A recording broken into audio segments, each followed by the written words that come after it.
Another day, another dollar, another £15 million drop. Jacob Greaves has joined Ipswich Town. This is Blue Monday, an ITFC podcast.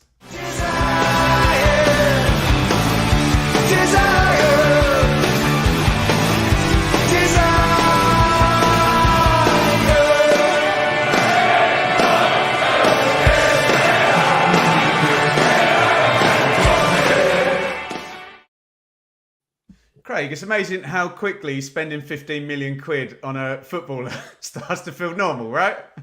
Yeah, especially when it's not your money. It's quite nice to see. It's like Football Manager. Joe and I know all about this. Once you get your team to the Premier League and just start splashing 10, 15 million pound here or there and chucking a few add-ons and sell-on clauses just to bump up the price. So, yeah, it's a good sign. And as we probably expect, it's not going to be the last of these either. Joe, it might not even be the last by, say, Monday or Tuesday, possibly.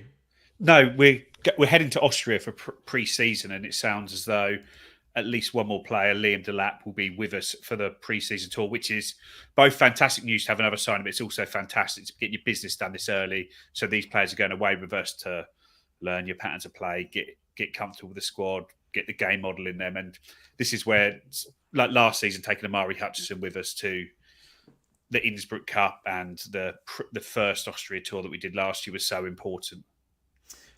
Pork Smith, Craig, says, "Evening, boys. We're starting to think we won't get an emergency pot." Craig, can you picture this? I was literally next to the sofa with my missus giving me a shopping list. I was off to Morrison's and I just showed her the phone and I said, "Darling, I'm sorry. Jacob Greaves takes precedence over Morrison's," Craig.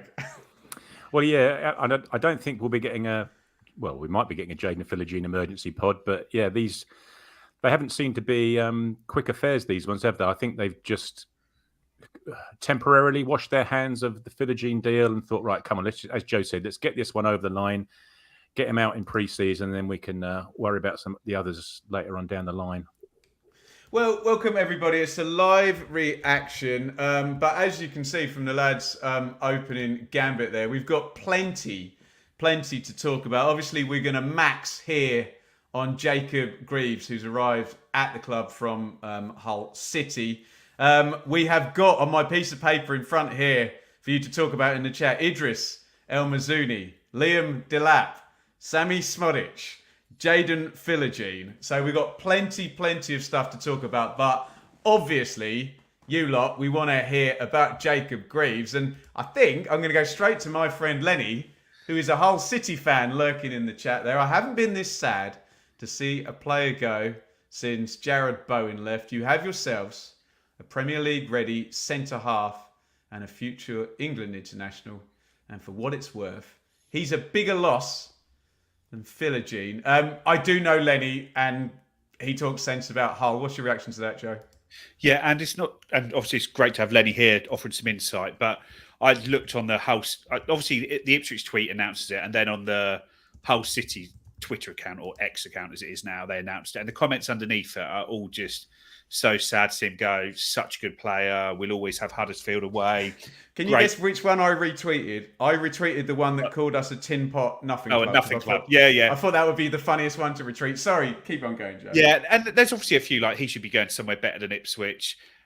A couple of doubled that up by calling us a nothing club, but I think it's just the anger talking or the sadness talking. But these Hulls fans knew that he was going to the Premier League this year, and I think when he's linked with Everton, West Ham, they maybe thought that was a level he should have been going to. And the fact we've been able to get this deal done is a fantastic piece of business. And it's, like I say, it's not nice for the fans of the other club, but it is nice when you read the comments from the other club's fans saying, yeah, what a player, what a great guy, what a great kid, good luck to him, as opposed to some of the comments you see when there's players that maybe they're sort of happy to drive down to here.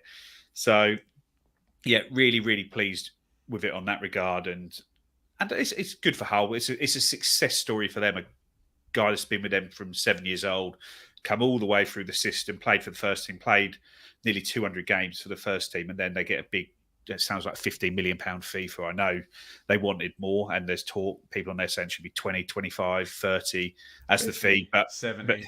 But 15 is still it's still a great fee for an academy product that comes through that's cost you nothing, and that pays for the academy for all those years. I guess the fact he's been there since he's 7 means he is a local kid. I think his father played for Hull as well. Mm-hmm. He says he's a fan of the club as well. So yeah, it's really, really good, and I think it's one of those moves that works for everybody. Can I just knock this salacious rumour down here? Phil, thought you were more Waitrose than Morrison's, Ben. I'd like to defend, Craig, my fierce working class roots, and all I need to say is that I did get educated at Chantry, which just immediately outs you as working class, so there will be no Waitrose. Similar thoughts to Joe, perhaps, Craig, and is this a bit of FFP talking for Hull as well? As much as Joe says it's a good fee for them, I get the impression that there was pressure on them to sell. Yeah, possibly, and yourself and Lenny will probably know better than Joe and I about about Hull's financial predicaments. But obviously, they spent a bit of cash last year, didn't they, to try and get into the playoffs. But then, as Joe said, in terms of the type of player we're getting, and if you look on Twitter, X, etc., about the rumours that were around earlier in this year, towards the tail end of the season, there were fans of Palace, there were fans of Everton, and as Joe said, fans of West Ham as well, that were all highlighting him as a prospective replacement for Mark Gahey, Jared Branthwaite, etc., etc. And they were the sort of levels of the clubs that those fans were hoping to replace their players with. And even on the back of those messages, there were Hull fans on there saying, well, he can probably play at a slightly higher level than Palace, and you won't be looking at 12 million, you'll be looking at closer to 20, 25 million. So we'll see how it turns out, how it all washes up. But it looks like from this moment in time, it looks like a good deal for ourselves. English left-footed centre-halves are a premium, you would have thought as well. So I think we've done well to get this one over the line. And Joe said on Telegram a couple of times, probably helped us in that we got a free run at it. We haven't had to wait for other dominoes to drop for clubs to come and buy our player, i.e. Palace, i.e. Everton, to then free up the space, free up the funds to go for this. So I think we've struck while the iron's hot, as it were, and got it over the line. I say from the outside looking at the moment, it looks like a very good deal for ourselves. Joe, I think Craig makes a great point there in terms of the centre-half market in the Premier League. Can't believe we're having these conversations, by the way. So it's like you just check yourself every second that we're now going to be involved in a conversation involving Manchester United's centre-back signings. But I did a thing yesterday, a Premier League thing. Thank you for the Telegram group for helping me with that, actually, with some research. And there's going to be this whole thing. We think Forest are going to have a big centre-back sale. A Brazilian lad's going to go. Branthwaite, as Craig mentioned, is going to go. And there's going to be a lot of shopping. And to Craig's point, Joe, in about 4 to 6 weeks' time, I think there's going to be Premier League clubs with money looking to buy centre-backs. Yeah, and also the Euros always, and the Copa America being in summer, always pushes the market back a little bit, doesn't it? Always makes it a little bit slower. But yeah, Everton seems to be the one that were linked most heavily with him, with Branthwaite potentially going to Manchester United and then wanting a big fee for him. And they're not in a position where they can afford to buy someone until they sell. Effectively, they haven't got a spare 15 million quid kicking about for a player that they might not need come the start of the season. So are they under an approved business plan still? Or no, I don't think so. But it's more that you can't spend that sort of money on a player, because if Branthwaite doesn't go, then you've got a player who's going to sit on the bench for a big chunk of what your transfer budget is going to be. So yeah, really, really good for us. I think Hull, it sounded like Hull wanted to get the deal done as early as they could before their pre-season tour. They've got their targets lined up. One of which was Kiefer Moore. It looks like that one's fallen through today, but they've obviously got their signings lined up, and now they've got this big chunk of money that allows them to attack this season, which they obviously want to do with a new manager there. We'll have a look at Jacob Greaves. I want to very self-indulgently show you something, Craig, from, I was just looking on YouTube, this amazingly handsome... You're searching yourself on YouTube again, Ben. I just happened to be searching, and this came up from July of 2021. How many games he's going to play? Is he going to break through? The question with someone like Jacob Greaves is, will he become a star in the Championship? Because again, 20 years old, English left-sided centre-back. If he does, his price is going to skyrocket. We've seen how desirable these players are. So could be a big year for Greaves at Hull. The Benjamin Bloom Football Channel, probably worth checking out. 3 years ago, that guy told you how amazing Jacob Greaves was going to be. Very prescient, Ben. Very prescient. Yeah. One of the things that's interesting, he went to Hull on loan. One of the things that's interesting is how much did you weigh post-COVID, Ben? So he went from Hull to Cheltenham on loan when he was 18, played 29 games, played basically every minute. Then he played in League One for Hull.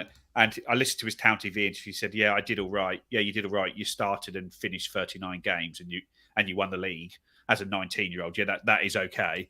And then came into the Championship, played every single minute of his first Championship season at age 20. These are Luke Chambers numbers, aren't they? Yeah, another 41 games, 21. And last season, he played 43 games. I don't know whether there was a couple of suspensions in there because he did get 11 yellows, but played every single minute of the 43 games that he played last season. So, yeah, he is a resilient, reliable, gets through games, clocks up numbers.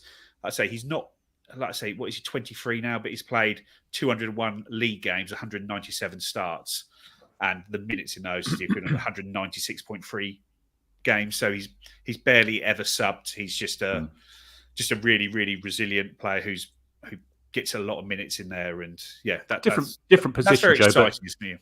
Similar to like Aaron, when we signed Aaron Cresswell, he was a similar age and had played a similar number of league games. He'd got a couple of hundred league appearances under his belt. You know, these are solid numbers, aren't they, when they're joining us at a good young age? And it's really difficult to know how players' bodies are going to go up if they haven't played a lot of games. If they haven't proven they can play a lot of games, you are taking a risk there. And that's one of the good things. Like going back to Amari Hutchinson signing last year, he came in, he played 50 games for us last season. His first season as a that blew my mind when we went over those numbers. 50 appearances, but still, you have to do all the training, all the travel, and everything for that, don't you? Yeah, and you need to. And I know he would have been managed through the season, but he was a 19-year-old kid when he first signed. But the fact that players at this age can play those games, your body just knows how to get through those games. And you've got to be able to push through the pain barrier in that. Like obviously, I speak to Luke Chambers, and he says there's loads of games where maybe you shouldn't have played, but you just find a way to get through those. You find a way to manage your body to get through the games. And if at 22 years old, 23 years old, Jacob Greaves is already doing that, then he's going to do that throughout his career.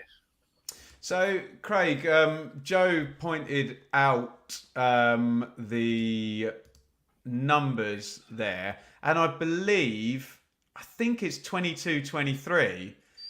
I bet, and if there's any Hull fans still hanging around, I bet he played 20 to 25 games at left back that season. It was one of those situations, you know when Wayne Rooney, just because he was the most useful player, used to have to go out and play wide just because he could kind of do everything. And sometimes you're a victim of your own versatility. Yeah.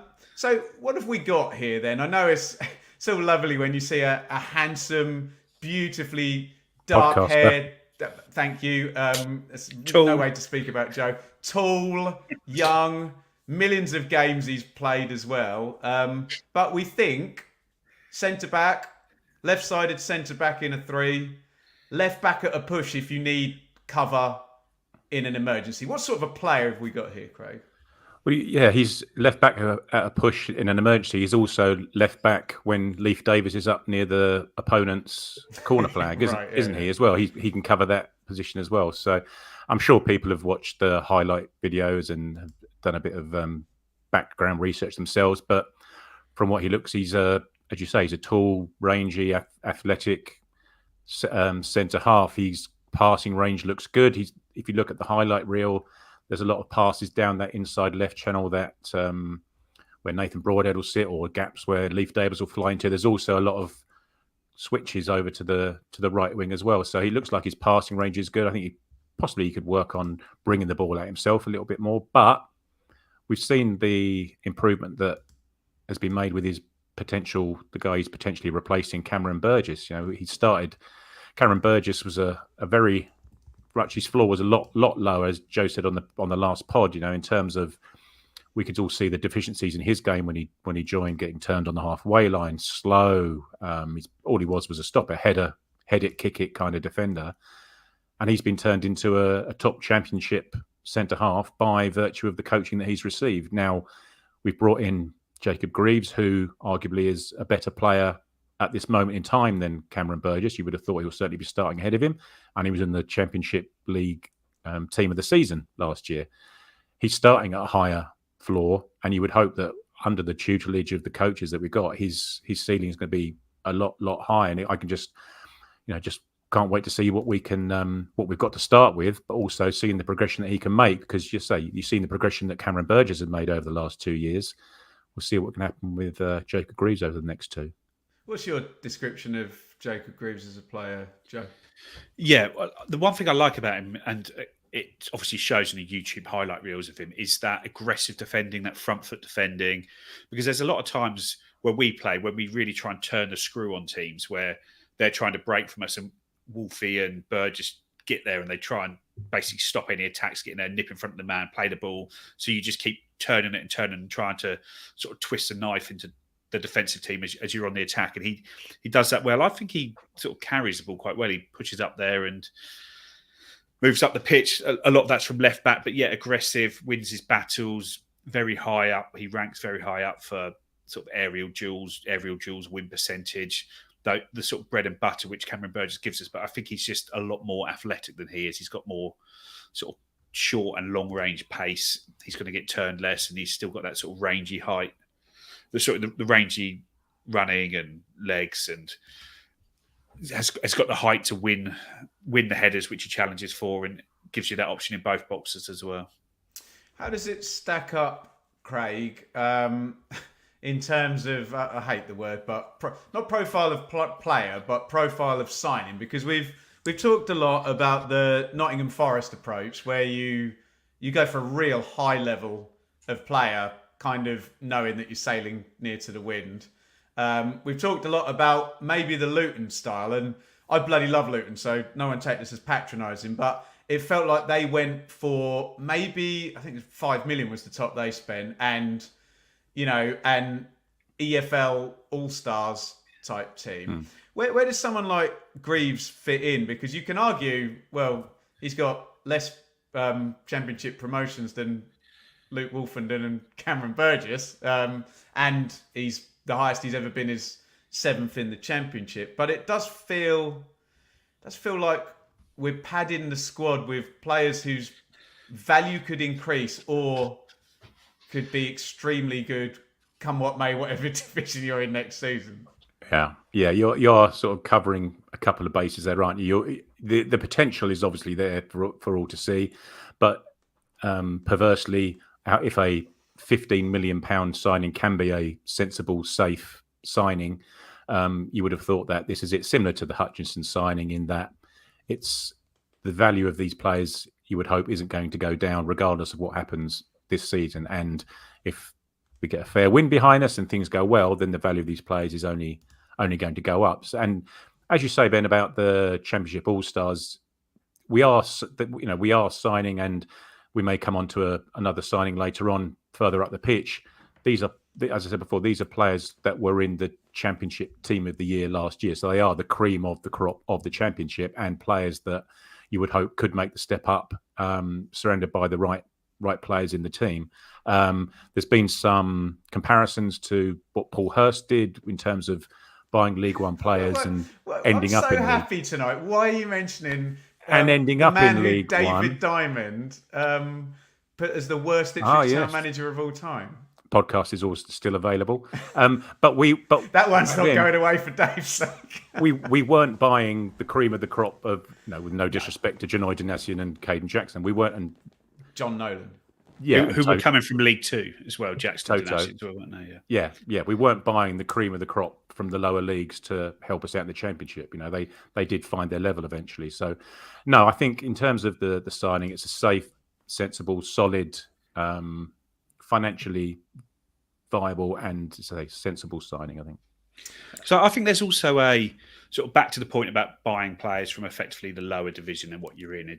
And when we were doing that, we were signing Ellis Harrison and Caden Jackson to replace Martin Waghorn and David McGoldrick. Where now, I don't think anyone would question that Jacob Greaves is a higher level defender than Cameron Burgess now. Can I just piggyback on that, just to hopefully add to your thought? Because the signings have often been from players who've been at big clubs, like a Harry Clark or a Leif Davis or a Nathan Broadhead, and then drop down.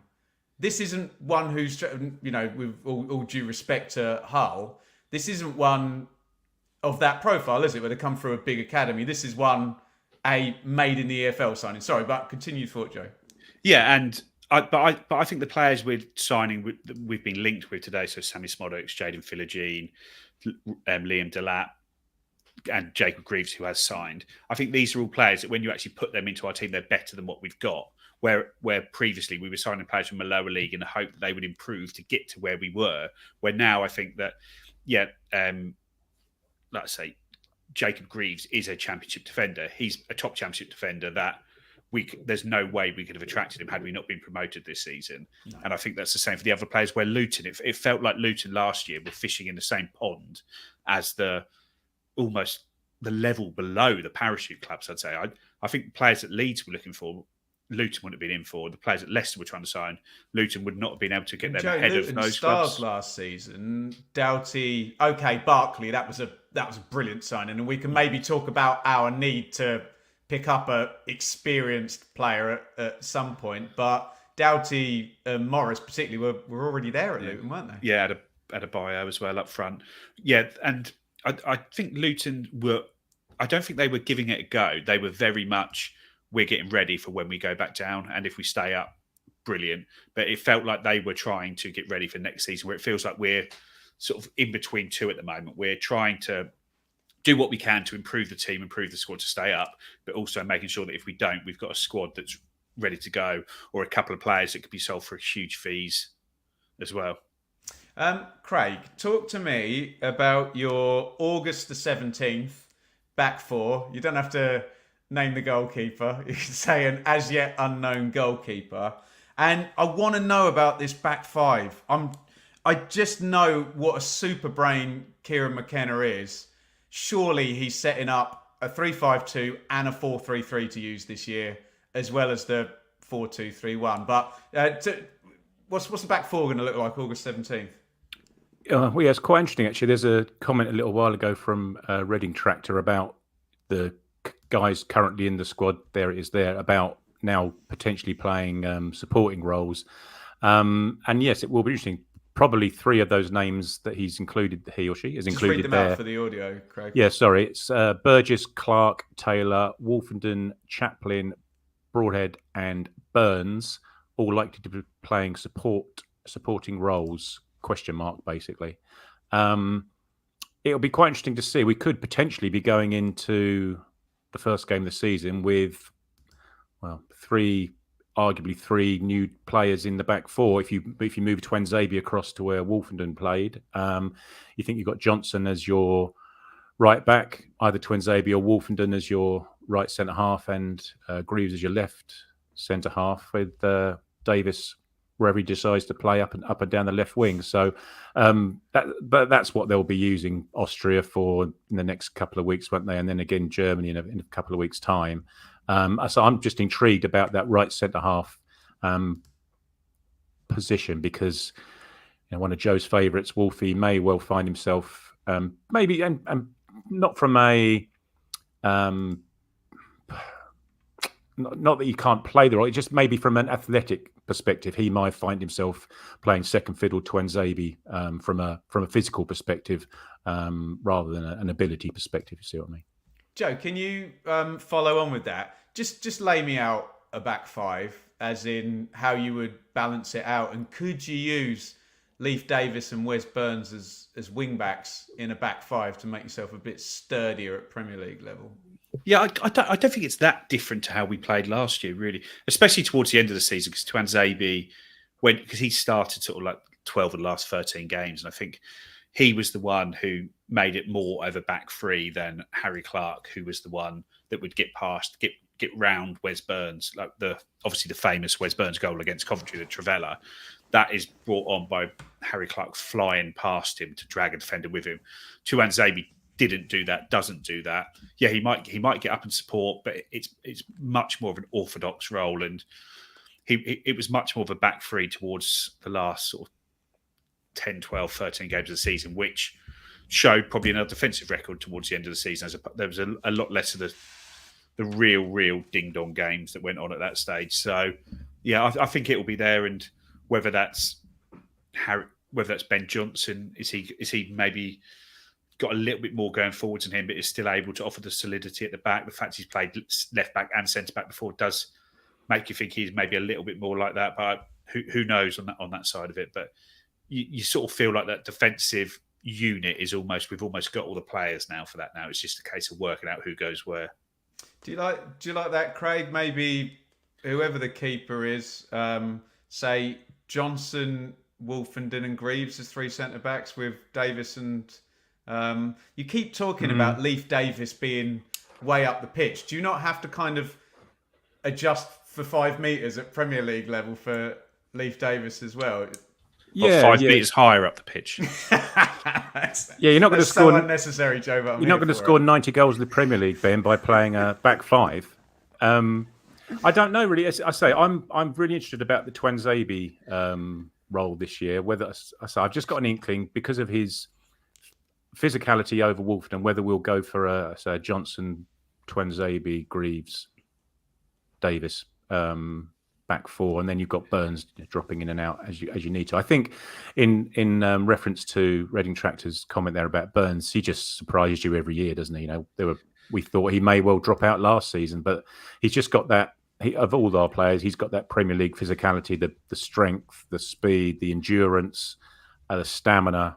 To be a Premier League player, he may not have five subs as well, Craig. Yeah. With all due respect to Wes Burns, he may not have Premier League ability, but he's certainly got the Premier League physicality to get through the games, isn't he? Do we think Liam Delap's going to be an option in that position as opposed to as a second striker? Wide? Yeah, I hadn't thought so, Joe. No, we'll come on to Liam Delap, but I'd looked at him as sharing the minutes. He's played quite a lot wide. He's played quite a lot on the right-hand side. And it'd be interesting if the Hull fans are still in here, their views on that. Well, we will get on to that indeed. Sorry, just one thing Craig just was talking about, Joe, just about this League One. And we have to address it because these lads are cult heroes. They're essentially club legends, anyone that's been on this journey. Some of them are going to have a League One ceiling. Oh, not League One ceiling, that's not fair. What I mean is some of the players that have come through up from League One, now the ceiling's going to be, okay, you're away now. Are you feeling that, Joe? I think it's more that the starters will move to the subs and the subs will move out of the squad. So it might be someone, it's hard to know who it'll be, but for example, like Connor Chaplin, who's been an integral part of this journey all the way up, maybe at the end of the season, it looked like Amari Hutchinson was the one who was going to play in a 10 role ahead of Connor Chaplin. So it might be the Connor Chaplin is a guy that he's the guy that getting 20 minutes from the bench every week as opposed to the guy starting to get 70. 3-4-3, there is no number 10. No, and if it goes that way, and again, someone like Szmodics in somewhere, yeah, but someone like Nathan Broadhead might be the same. Someone like Wes Burns might be the same. These guys who have come all through that journey, but none of them are going to drop totally from starters to nowhere. They're going to go from starters to subs, still getting a lot of minutes, still playing every game, still playing 30 games a season. It just might be 5 starts and 25 sub appearances rather than the other way around, which it would have been last year. But I think the players who are at risk, we've mentioned them before, Marcus Harness, George Edmondson, these guys who just didn't start many games in the Championship season. The guys that didn't start a huge amount of games in League One, we lost them when we went to the Championship. The guys who didn't start a lot of games in the Championship are probably going to be the ones that go at this stage. And by virtue of what you're saying there, Joe, is that the players that we're signing now are playing to start the games, aren't they? They're not playing to become squad fillers and padders of the squad. They're looking to come in and The paying this money £33 million worth we put in already, Craig. Yeah. You hope they're not there just to sit on the bench, are they? Well, unless we start signing the £30 million players to play ahead of the £15 million players. But yeah, these guys are being brought in to start the games, aren't they? But we're also in a position where we know the guys behind them. If they do end up behind them, Connor Chaplin, Wes Burns, Nathan Broadhead, George Hurst, even these guys, we know that if there's an injury, these guys aren't quite cutting it, that they'll come in and they'll do a good job for us. So it's a very, very good position to be in. Joe, Broadhead, that would hurt. That would hurt badly. We cannot forget the last 6-8 weeks of the League One season. But anyway, it was interesting what Lenny was saying there about Delap being out wide on the right. So yeah, sorry. Some of us thought Delap was better out wide on the right. I just feel Mr. Kieran McKenna signs very specific players for very specific things, and especially, and we'll talk about Delap in a minute. I've said about 8 times, haven't I? And we've not talked about him yet, but I'm just thinking of those comments he made before we played Hull and why he brought George Edmondson in to defend against him, which means if you're such an admirer of a player for running centre-half ragged, I don't think you're bringing him in to play wide. But I've been wrong before, Joe. Probably already in this podcast, and I will be wrong again, probably in this podcast. Craig, the agents and lawyers have done a fantastic job tying up this Jacob Greaves deal. But I take it, Craig, if you had important legal work to be done, there'd be no doubt who you'd be using. No, you're absolutely right, Ben. I would be heading towards Atwell's Solicitors for. You mean Atwell's Solicitors, our partners with the podcast this season? Absolutely correct.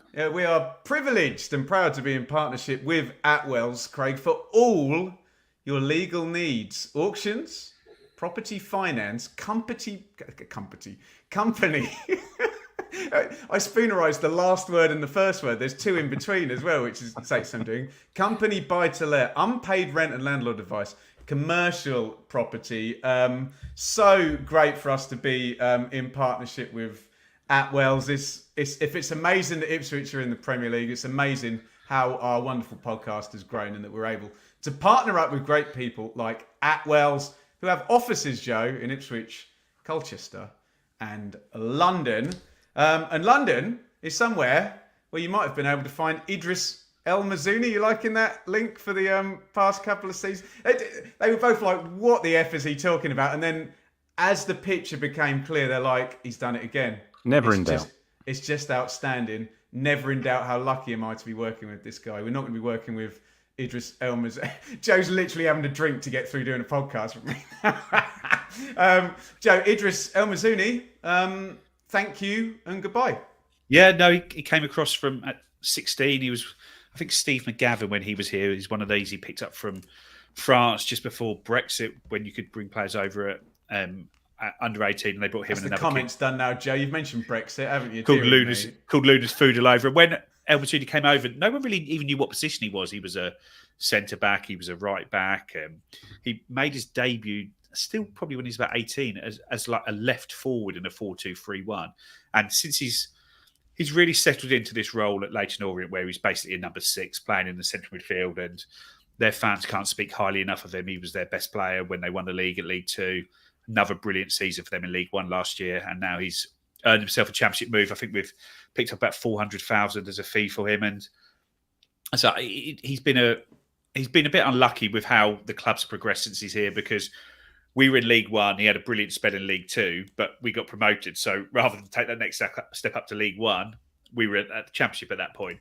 The same again happened this year. Had we stayed in the Championship for next season, he might have come back and thought, actually, he's a good player to have in the squad as a Championship midfielder. But we're now a Premier League team, so I think we've just been one season ahead of where his progress has been. But I've got no doubt he'll go to Oxford and do a really good job, and I think he'll end up a player who even ends up sort of towards the top of the Championship. But yeah, just unfortunate for him, we've just stayed one season ahead of him at the moment. But yeah, it's still really good for the academy to have a guy come in, have 2 fantastic loan spells, and pick up nearly £500,000 for. So yeah, kudos to everyone who's been involved in his development at Ipswich and Leyton Orient. Anything to add to that, Craig? I think the key statement there was kind of wrong place, wrong time with the way the club has gone. Yeah, exactly that. And in a different world, he could well be playing in our centre midfield in League One and trying to get into the Championship, couldn't he, with 100 games under his belt? But as Joe says about the loan, this is one of those circumstances. It doesn't happen too often where he just had some good, solid loan moves which have earned him a good, solid move to the Championship and has earned us a few £100,000 as well in the process. So it's sort of a deal that works out for everyone. Hopefully he does well. He's found a good level, good club to play in. You think he'd be playing week in, week out for Oxford. So yeah, he's not alone in Oxford now. Well, not that he'd know Edwards or Greg Lee, but there's a few of them down there now. So we can sort of cast our eye. It could be our second team down in the Championship to look out for. Just want to say thank you to these Hull fans, because I know there's been a bit of awkwardness on Twitter. You know, people can be childish. Really? But, yeah, right, Craig. We had some good comments from Hull fans in here. Neil, good luck to Greaves, true leader on the pitch, great character in the dressing room. I'm 100% sure he will soon be in the England squad. Well, I'm sure the add-ons that we've heard all about will involve A, surviving, B, a number of appearances, and C, there's probably a big one in there for that very thing that was just mentioned. Let me take you back to one of my favourite seasons of all time, last season.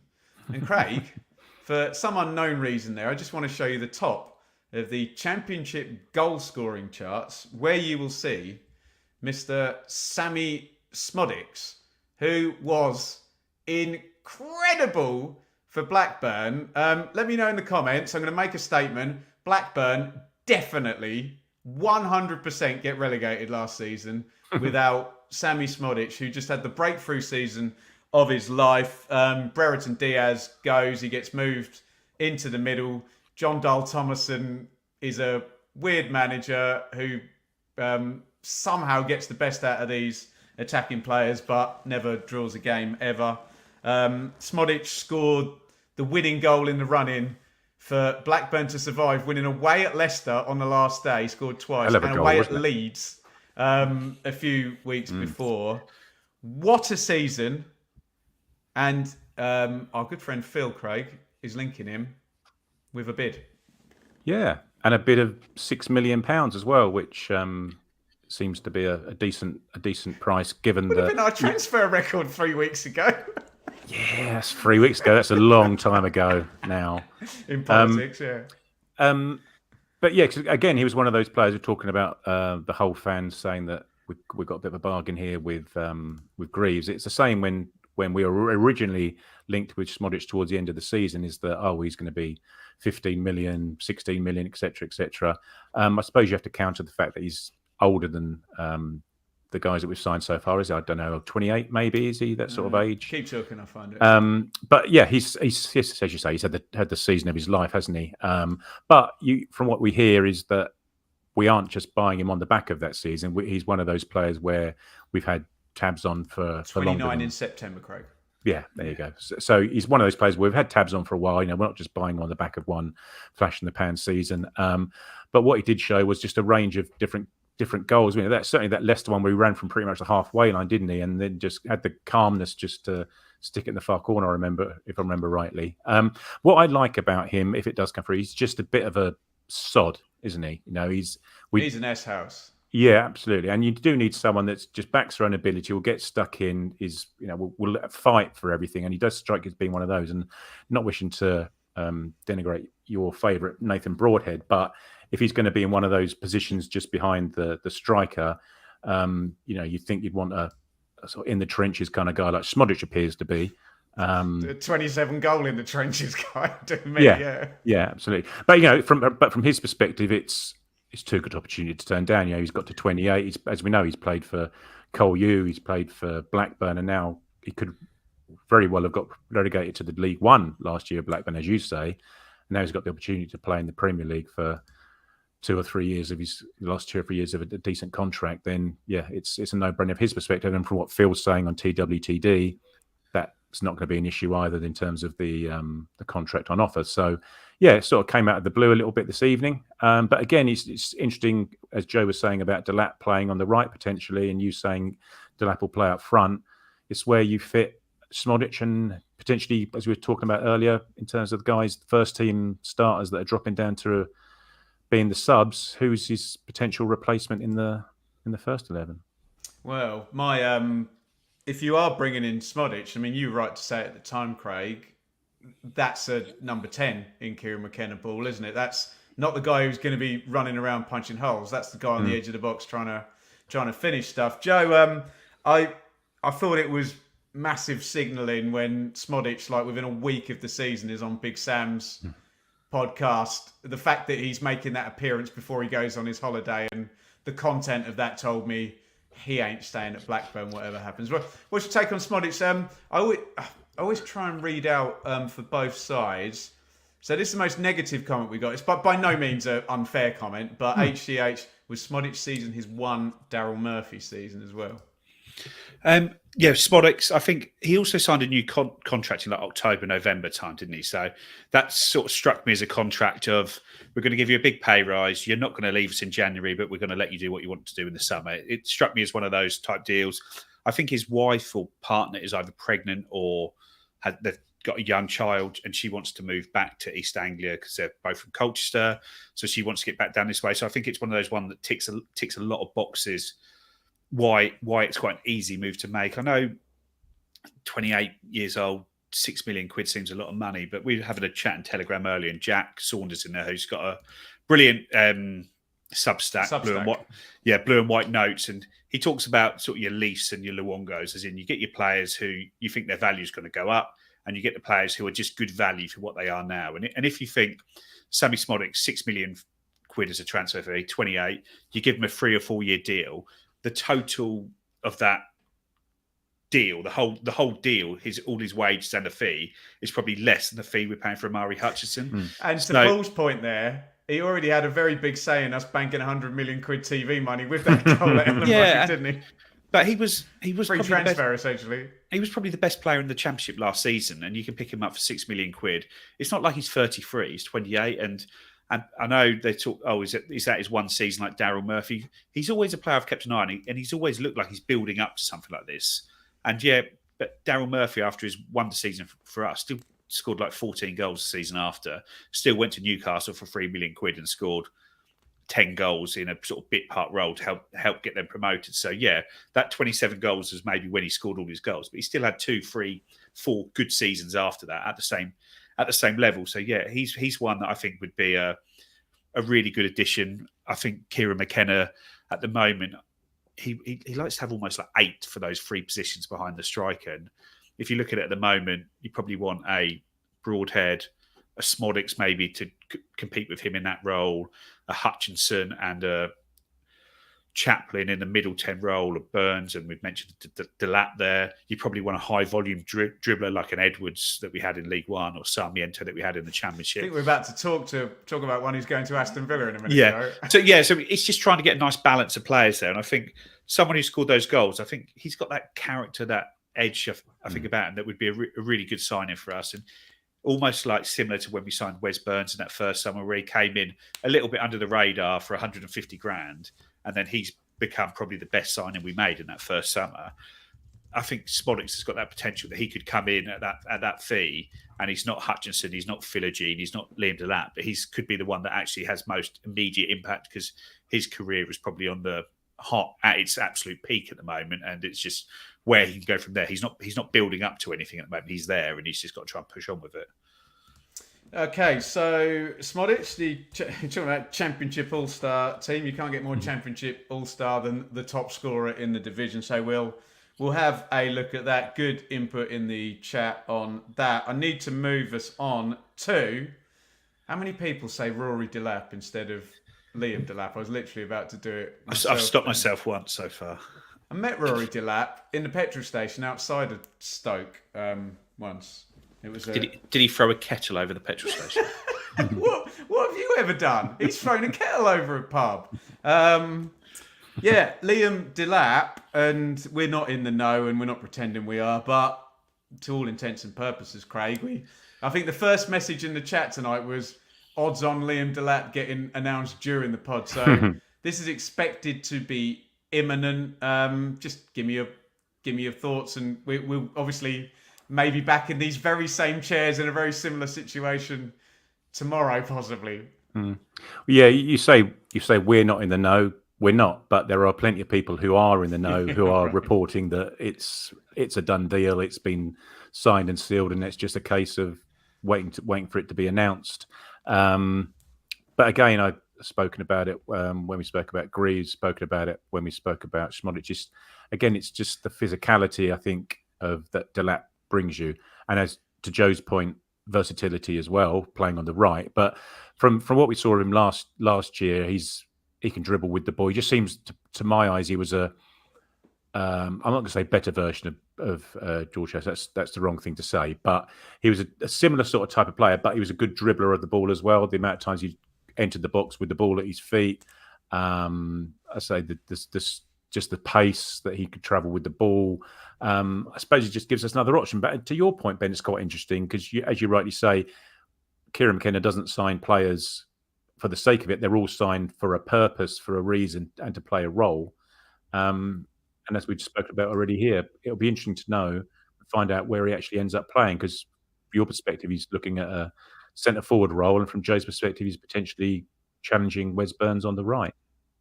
Well, I've admitted defeat to Joe on various things over the history of the pod, so I'm prepared to be wrong about that one. It's an interesting one. Yeah, it's not necessarily that I think he's there, but when you look at like Caden Jackson, he's a player that has covered both roles, and it's that do we find someone that can cover both roles? Because your 1 and 2 strikers are going to play every single game, both of them. And do you want to keep an Ali El-Hamadi around as that third striker, or do you want to try and be able to juggle things about behind it? It's difficult to know, isn't it? Delap's a funny one, Joe, because honestly, I remember seeing Man City and Cole Palmer came on, and it was almost like Delap before Palmer was the most hyped Man City player. I think a bit of it was because he had a name already, and his dad was a famous Premier League player, but and it never quite has caught fire, has it, in the Championship yet? I do feel a bit like Arsene Wenger praising Richard Wright after that game at Highbury where Thierry Henry came on and scored, and then signing him at the end of the season with this, we had to pay. If someone can get the quotes up in the chat, that'd be great for me. We had to play Edmondson because of Delap's sheer running power, and we had to make special arrangements for him. So what's your take on the hype, maybe not quite delivering, and where we are now? Well, he was always a real key player for England youth teams from 16, 17s, 18, 19, 20s. But then he had I think he's had 2 loans. He won at Stoke and one at Preston. And I don't think either went brilliantly. I don't even remember him being at Preston. No, I don't think either season, went brilliantly. And whereas at Hull, it looked like he'd finally found a manager that played him correctly, given a good, strong role in the team and played a lot of minutes. And it's almost like when you look at George Hurst, and he had his loan spells at Rotherham in the Championship, and it's difficult for a very young striker who's in that mould of a physical player to go down at that level and play, or to play in the style that you need to at that level. But it really looked like he'd ironed out the creases in his games when he played for Hull last year. I thought he was really good, especially at the free draw at the KCOM Stadium that we had up there, and he scored in that game. And yeah, just that he's got that real. He's big and quick, but he's also quite sharp as well, isn't he? He looks really sharp on the ball. He's a powerful runner, and he does have what you described as Premier League physicality. He looks like when you watch these Championships games, you can always pick a couple out, and in certain teams, if he looks like he's got that Premier League physicality. He was always one for me. Yeah, you play Leicester, you play Leeds, and the whole team looked like they've got it. But in certain games against teams like Hull and Coventry and that sort of second tier of teams, not the parachute teams, the ones who haven't been in the Premier League and have got that, all of a sudden you see a player and you think, cool, yeah, you've definitely got what you need to do to get to that next level. He was one like that for me. So yeah, it's really exciting to sign, or to nearly sign him. And he looks like a player who, like all the other ones, Greaves, Hutchinson, Johnson, that if they have good seasons, they're going to have a big value attached to them. Lenny, the consensus of our fan base, Lenny the Hull fan, they've been very useful, these Hull fans, done our research for us, is that we'd comfortably have made the playoffs had Delap not been out for 4 months. We've missed him so much after Christmas. Craig, we'll keep our powder dry on Liam Delap, because more will be said at a point not known. Hopefully this is announced around 7:30. Oh no, we've got the Euros on. Don't know when we're doing the flagship. So maybe they could hold it till Monday and we can react properly on Monday as well, when we will be partnering for the first time. Where's my notes? With what the badge company called?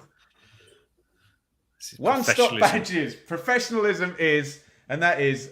Sorry, we've just been ironing things out with One Stop Badges. I know they've been talking with Rich, so we haven't started partnering with them yet, but One Stop Badges will be joining the ever-growing pod team, and we thank all our wonderful sponsors and our wonderful listeners, and this will always be free here on YouTube and audio, but with the kind of with the Premier League brings costs to us, not just the club, put it that way. And we really appreciate you supporting all our sponsors and whatnot. And that's our way of keeping it free and making it all work for us.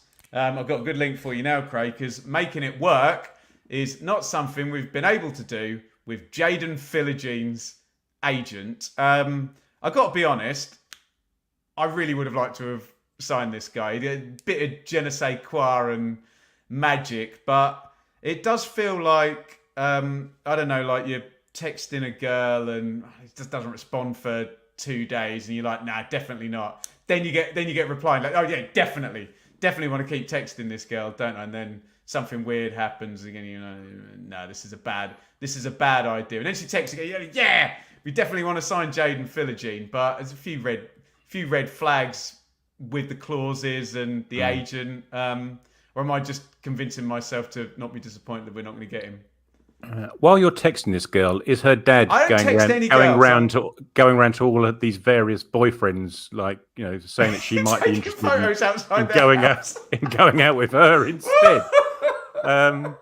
Yeah, here I am outside your house. This isn't weird at all, is it? That's right. Yeah. Oh, he's got a lovely big house, much bigger than yours and nicer than your house. The weather's nice outside this one in Spain. Badge on the outside of it, which I've managed to get into shot as well, while I'm on the phone to somebody. Yeah, it's a funny what a shit show it's been, isn't it? Really, in terms of how far we think we've got down the line. As far as we're concerned, it was a done deal, and at the last minute, Villa decide that they're interested in dragging back the player that he didn't fancy playing for last year. He wasn't getting enough minutes. But even now, even this evening, I think someone stuck in Telegram that Alan Nixon had tweeted that it might not still be the end of it even now. But, you know, in terms of Mark Ashton's running towards adversity and players being desperate to play for us, I don't think this deal is perhaps giving off those vibes now, is it? You know, we've sort of turned our back on this double deal that was there with Greaves. That was all agreed with Hull. That's now obviously been separated up so he could get Greaves over the line. And it looks like Philogene's over in wherever they are, Portugal or Spain, with Hull standing around rather than doing any sort of training. Try not to get injured. Just a horrific. He's got a medical department. Stroke. Just a horrific scene for everyone, really. And I think we're probably at the point whereby we're going to walk away from it. Not that we have much choice if he decides to join Villa and Champions League, etc. But yeah, so I just don't think it's giving off the right vibes at the moment. Saying that, if he signs tomorrow, we'll happily take him. But then to your point, Ben, about you were saying earlier about needing perhaps this type of player in the squad in terms of a dribbler. If we're not getting Philogene, do we move our sights to another potential dribbler who can play that role? Joe? Yeah, I think we do, because I think McKenna's specifically spoken about having a dribbler in there and doing that there. But Philogene, he looks like he's more than that, didn't he? He looked like he'd be a fantastic signing and one that we were really keen on. And the club have obviously put a lot of effort and time into this transfer fee. But it does feel like in Aston Villa, you are dealing with the people playing 4D chess with PSR at the moment, doesn't it? With regards to how it works and how it works. I got some messages from an Aston Villa fan who I spoke to. So just as a bit of background as well, actually. Yeah, from their side, he just said, without me fully understanding the intricacies of the deals, it looks pretty clear that Villa did a good job of future-proofing themselves when initially selling, whether that be by the first refusal to match fee, the sell-on clause, pre-agreeing a contract with the player, every sale incoming and outgoing, at the moment. There's purpose and vision attached to it. Noise getting louder that Moussa Diaby is on his way to Saudi. No idea if there's truth in that, but it'd be a shame in terms of not seeing if he could build on a promising first season, but go some way to explain the want for Philogene's return. Villa really struggled with a homegrown quota in Europe too, which is another strong reason for wanting him back. He was close to the first team last summer. I think Emery only sold him through gritted teeth, and with hindsight, the deal probably had PSR in mind. So it feels like he was close. They didn't particularly want to sell him. They had to last summer. They got some money in, and now, because they spoke, I think they had basically Villa were given the matching option to our deal. Emery's gone away and watched. I think I've read someone that he's sort of watched everything he did last season for 2 or 3 days and has come back and said, "Yeah, I want him here." He got up to that Rabona against Rotherham, and he was like, "Right, stop, get him back." Deflected Rabona. Deflected Rabona that may have been a cross, but if you sign him, it was a shot. And like I said, people can talk about how brilliant a coach Kieran McKenna is, and he is. But Unai Emery is a fantastic coach as well. He's gone into Villa. They are a club very much on the up. They are, like I say, they signed Morgan Rogers in January for £9 million and turned him into it. He played a hell of a lot of games in the second half of the season. They've got Champions League to come. So I could see why Philogene wants to go there. I think that's a really good move for him. I think here would be a good move as well, but it's very, very difficult to compete with Champions League clubs when their managers getting that involved and showing a keen interest in a player. It's just a shame that we've obviously expended a lot of energy trying to get this deal over the line, and we thought we had the deal done. We thought the deal was done. It was nearly done, and Villa have just come in and just gazumped us at the last minute. And I don't think they've gazumped us financially. I think they've just gazumped us in opportunity, quality of club. And they are, I'd say they're a few steps ahead of us, but a real shame. But it shows we can compete. We're competing with. It seems like we beat out Everton, we've beaten out Crystal Palace, and we've just lost to Villa in this transfer deal. But there's Champions League Villa. Yeah, but there is a. I'd say you can't get too frustrated. There's not many players about who are English homegrown and have Premier League talent available. So because there's not many of them about, the competition for them is absolutely fierce. We've beat off a lot of competition for Ben Johnson. I'm sure we've beat off competition for Amari Hutchinson. Jacob Greaves, we've managed to bash that deal through before the competition was able to get at the starting blocks. And I know it's not quite the same level of player, but even Ali Al-Hamidi, he was one that so many teams were looking at, and we just smashed that deal through in January and just beat the market by doing it so quickly. Right, guys, we are coming up to the hour mark, and I just wanted to quickly, before we rounded it out, obviously it's been a great start, Craig, so far to the transfer window.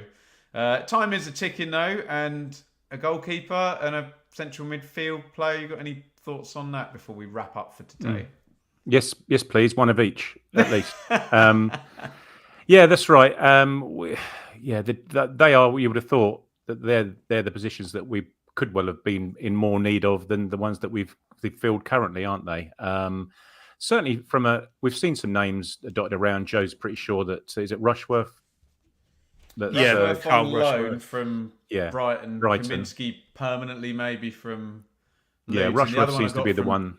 Telegram was Mike Cooper, our nemesis for Plymouth in League. Yeah. I think that's more of a fan link than anything in that, if that makes sense. I think Plymouth fans think he's going to come to Ipswich, as opposed to actually there being anything in that.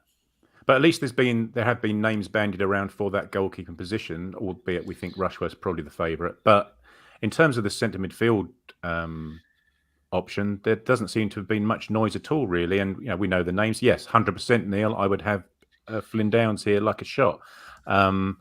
We've seen Ben Sheaf's name being mentioned, etc., but nothing concrete. Certainly nothing in terms of the noise that's been around the attacking stroke wide players that we've seen. Don't we need, Joe, some grizzly 33-year-old bastard with 200 Premier League games somewhere in this squad? Is that not do you not bring the Premier League version of Luongo in, who everyone thinks is kind of a bit unfashionable, but would be, like the Richard Keogh role or the Shane Aluko role, but with Premier League experience? Yeah, but I just think they're so hard to get on a reasonable wage.